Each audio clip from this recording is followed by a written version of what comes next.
Hello everyone, my name is Sally-Ann Spence and I'm here at the Fish Head Farm in the Cotswolds where we're doing an amazing paleontological dig. And with me is one of the project leaders. This is Dr. Neville Hollingworth. Hello Neville. Hi there. Now Neville, the biggest part about this dig is finding these nodules and splitting them, isn't it? That's right, and that's one of the main things about this site is that the nodules are very, what they call finely laminated. It means they split into very thin layers, and those layers are the ones where we find the fossil fish and other fossils that we get at this site. And so the nodules, there's a technique to splitting them because when they formed, they encased the animals and plants that you find in these fishes, 183 million year old ones. So to split these nodules, you need one of these, which is a... Put my safety glasses on. Okay. Put your glasses on. You need what they call a feathering chisel. These are used for splitting finer layered rocks. And so you need one of these, and you need a decent hammer. This is a 2-pound geological hammer, 5-glass one. It's seen a lot of use. As you can see, it's taped up, but it's perfectly good for this. Now, the one thing you don't want to do is just whack this randomly with a hammer, because all you'll end up doing, if there's any fossils in here, is you'll destroy them just by pulverizing the nodule. That's not what you want to do. What you want to do is split the nodule, and generally speaking, the nodules split nicely along planes of weakness, and these are the laminae that I mentioned earlier, these fine lines that you'll see on the nodules. So you just take a chisel like this, and you just give it a quick tap. It's about preserving these fossils, isn't it? Because these are going into the museum and Stroud. Right. They're there for scientific research as well. Yeah. So you just basically try and split the nodule along the laminae. Now it takes a bit of skill to do this, because the first thing is that they don't always split neatly. So there we are. Oh, look at so this. What I've done is I've moved the chisel along the block, and in doing so created stress zones to split them. So this nodule has not been opened in over 183 million years. So if we open the nodule, look inside, see what's inside. Oh, we do have. We do have a little tiny bit of fishtail here. Look at that. Yep.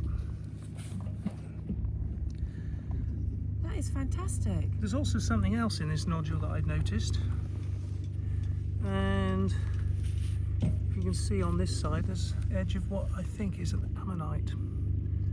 So that's quite nice, just there. That's fantastic. There's a fishtail right there. Yeah, and there might be a bit of fossil wood here as well. So I'm going to try and split this again, right, and see if the...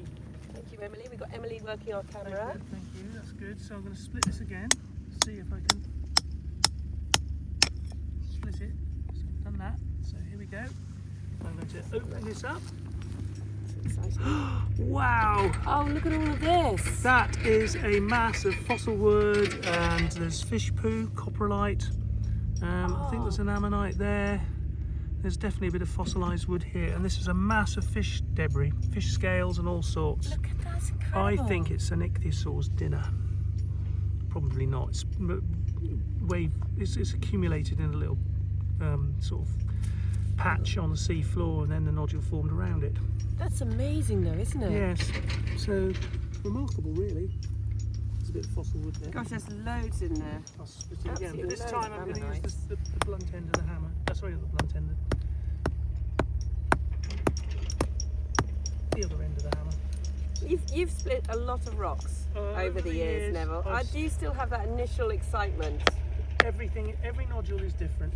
Yeah. You never know what they're going to be like, and when you split them for the first time, you're revealing fossils that have been, buried for, in this case, over 180 million years. So it's going to be quite something to see. So what I'm doing is just breaking this, because it's quite hard, to see if there's anything else on the edge of the nodule. So trying to split them along the laminae. It's obviously not laminated in the middle, but that's got a lot of fossil wood and debris. That's fantastic. Yeah, so it's pretty good. Let's have a look at the other one, see if there's anything on the counterpart. So all these finds are being catalogued and examined. We've got lots of different experts coming in throughout the 2 weeks of this dig to look at each individual find. And then there will be preparation to be done, won't there, on some of these fossils? Some need further preparation work. And then basically then going off to the museum. So Right, yeah. Exactly that. oh, Nothing in that one. Not every nodule produces a fish fossil. They're quite uncommon, but when you get one, they are absolutely amazing. You see all the fine laminae in this try and see creature. them. I don't know if Emily, hang on, Neville. If we get Emily just to show people, she might be able to see them You see now. the very fine lines running through this nodule. These are called laminae. So they make a natural Yeah. layer in the rock to So- this long. This is what I'm doing. You see, the technique I'm adopting here is to try and split it along its length. If the fossil is present, then will that be considered almost like a weakness in the rock when you're splitting them? They'll split easier where there's a fossil?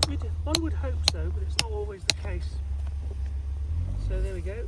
What's here? Ooh. Oh, what have we got there, Neville? I think that might be this looks like a bit of fossil wood actually. There's a fish scale there. There's a bivalve there. Oh, look, beautiful. Look at that. Yeah. So again, these things are 183, we think, million years old, that sort of time? Between 183 and 185 million years. So it's quite old.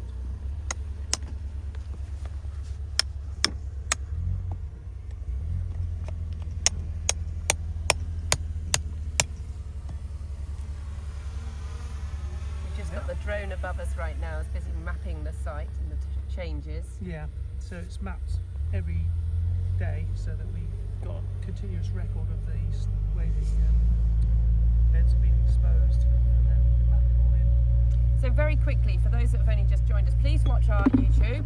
We dig fossils. Our hashtag is fossil fishing as well. But Neville, very, very quickly, a synopsis of this whole site.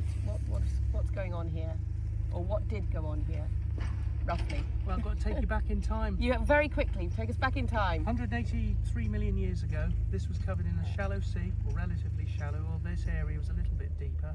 The sea level was getting higher, and the sea floor was very muddy and like a soft ooze, and then the sea itself was very warm, and the animals that lived in the sea, the fish, they died. They sank down into the ooze on the seabed. There was no scavengers because there was low oxygen, and they formed the nucleus of these concretions and nodules. And that's one of the amazing things about this, because they were preserved very quickly, fossilized quickly, and the detail of the fossils is amazing. You've got soft parts preserved, you've got eyeballs preserved in the fish skulls, Incredible. everything. And this is called a Lagerstadt, which is a name for an exceptional fossil locality, of which this is one of the most famous of its age in the UK. So there you have it. A very, very special site. We're absolutely privileged to be here working on these fossils as well.